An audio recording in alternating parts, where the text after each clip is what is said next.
Hi, this is Morgan Smith, partner and financial advisor with WorthPoint, your host for the 10 Myths of Investing video series. And I'm joined with my special guest, Apollo Lupesco, who's the vice president at Dimensional Funds. Apollo, how you doing today?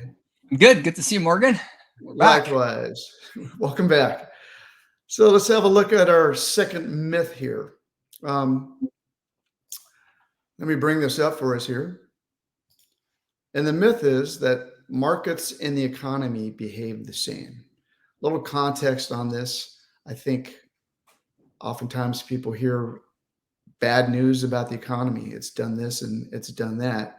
But the misconception is that the markets or the stock market, the bond markets, whatever market you're looking at, is going to fall in line with what the economy is telling us actually what kind of conditions exist. So I think observations I talk to with clients are, number one, the market's really forward looking, and I'm sure you can talk about that. So it's really not in sync with the economy. Something we talked about on our last video, unforeseen variables that may occur in this forward looking concept when we talk about the markets. And another thing is kind of personal bias. When we're looking at the economy, we're basically looking at the news and we've got people on the news saying, oh, things are great or things are terrible. And that creates a lot of internal biases emotionally. You can get a dark cloud over your head and think everything's going to go wrong. And the markets just don't follow what the economy was telling you. And not only what the data was telling you, but your interpretation of the market, of the economy, what you're hearing from there. So Apollo, markets and the economy behave the same. Convince Right. me otherwise. Well, it's so interesting because you mentioned the media and what's going on, and one of the big stories, at least right now, in some circles, is that hey, potentially the U.S. might go into an economic recession. So obviously that cannot be good for the market. So it doesn't mean that I should be doing something with my money. And I think this idea of the recession potentially coming and how is the economy versus what's the market going to do, I think it's really an important concept. And I'm not here to And tell let me you. interrupt here real quick. And just for context, everybody, today is, as we're recording this, is June 8th, 2023. So there you have it. Thanks, Apollo. Thanks for bringing it up because yes, hopefully this videos will be seen for years and years, and it's actually great to have a reference point. Now, what's interesting is that I cannot tell you that the markets and the economy are not related at all. They are related in the sense that they have to do with business, and in that respect, they're related somehow. But there are some fundamental differences, and I think that's kind of want to talk about. The markets and the economy are related, but they're not the same. So what is the difference then? So when you think about the economy, what we're talking about is what is the economic output of the country at the moment? What is the unemployment level? What is the price level? What's the economic activity in the country? All of these have to do with what's going on at the moment, today in June of 2023 in the country. And a lot of these economics of the country impact our paychecks, quote unquote, today. So if you're a business and there's an economic slowdown today, well, you're gonna see that immediately on your bottom line. So the economy is what's going on at the moment in the world, in the US, and it impacts us right now. The stock market is about ownership in companies. You buy ownership in companies. And what's interesting is that the value of the ownership in any business, including the stock market, depends not only on the earnings that the company will have this year, but also what is the company expected to make next year and the year after and the year after and the year after. Because as an investor into that company, you are entitled to part of those earnings for years and years and years to come. And that's, in a way, is the big distinction between the stock market and the economy. The stock market is about our paychecks coming up down the road, if you want to think of paychecks, because you're going to get paid as a business owner for years and years to come. So they're in the future. So the stock market has to do with the future, whereas the economy is about right now. So the difference is really in the time horizon. We're talking about right now versus the future. And one of the things that was interesting is, Morgan, years and years ago, my dad gave me, as a present in high school, a black and white lab. I had an enlarger and trays, and I would shoot black and white film and process it. And recently, my daughter started getting into the black and white shooting. And it kind of triggered this analogy that if you think about the economy is a snapshot, is a scene, is a frame of what is going on at the moment in the world. That's what the economy is. The stock market is a much, much longer running movie. Because again, you're going to have a piece of that ownership for as long as you own the stock and as long as the company exists. So the stock market is really going down further and further out. So it's not just about right now. This is one of the many scenes that a company will see in its lifetime. And the point that he made is really, really good.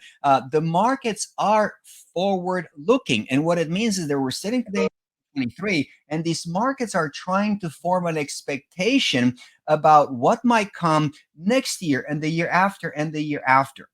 And if you think about it, if right now it's a sunny day and you see clouds on the horizon and the storm is coming, well, you're going to try to get an umbrella before the rain comes. That's what the market does. It prices things in before they even come.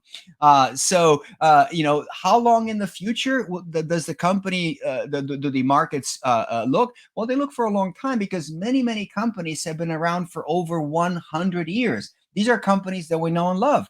If you look at Exxon, on their website, they have a PDF with all the cash payments made to investors going back to 1911, over 110 years. So this is a very long running movie if you're a stock. So the stock market is really trying to project, not just 1, 2, 3, but really way down the road, what would be the prospects of this company.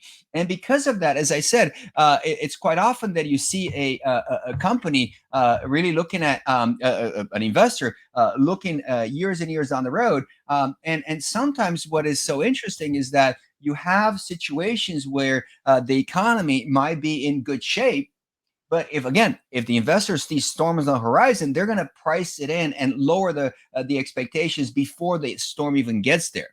The opposite is also true, that we might be in a recession and the markets possibly might see the recovery ahead and price it in before we even get there. And that doesn't mean that markets and the economy are disconnected from reality. It just means that they have different time horizon and markets look ahead. And even in bad times, it's possible that we might see good results. One of the more severe recessions in my lifetime was in 1980. And in 1980, we really had a terrible economic downturn. We had high unemployment. We had very low economic output. The retail sales were down, housing starts, everything looked really, really bad. And if you're an investor in 1980, you say, well, this seems like a terrible time to be investing in the market. Why would I touch the stock market when everything looks so bad? Again, the markets are forward looking. And when the markets were in 1980, what they were trying to price in was the bright days ahead. Yes, so it is raining right now, but I can see the sky. I can see the blue skies ahead. And that's what the markets did. So in 1980, what we saw was that the S&P 500 was up a whopping 32%, where the long-term average is about 10%. And this is in a terrible economic year. Deep recession, the markets go up.